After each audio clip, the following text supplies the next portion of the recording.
Hello there, I am Patrick, and I am here today to talk about Katherine Johnson. Katherine Johnson was born in White Sulphur Springs, West Virginia, on April 26, 1918. She was picked to be one of three African Americans that took part in integrating one of West Virginia's graduation schools.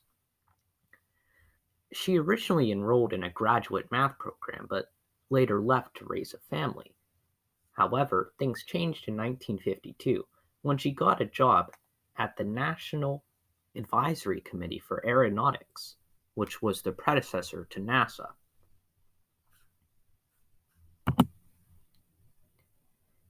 At NACA, later NASA, she became part of the Space Task Group. She would go on to co-author 26 research reports in her career and even calculated the trajectory needed for Apollo 11 to get to the moon. To prevent any concern by John Glenn, who was an astronaut at NASA during the 1960s, he would often ask the engineers to get Johnson to verify the calculations so he would know that he was safe. Later, in 1986, after 33 years of working for NASA at Langley, Johnson retired. She was given the Presidential Medal of Freedom by Barack Obama in 2015, which is the highest civilian honor, and she passed away on February 24th, 2020, at 101 years old. Hello, I'm Caleb, and I'm here to talk about the Civil Rights Act of 1964. The Civil Rights Act of 1964 was the first time that the Senate voted on the ending of the debate on civil rights.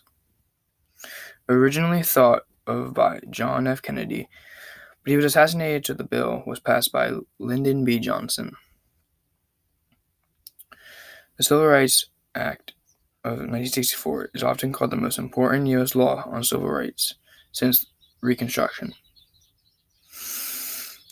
This debate was the longest debate in Senate history. This act guarantees equal voting rights by removing registration requirements and procedures bias against minorities and the underprivileged. The Civil Rights Act of 1964 banned discrimination of schools, trade unions, and employers.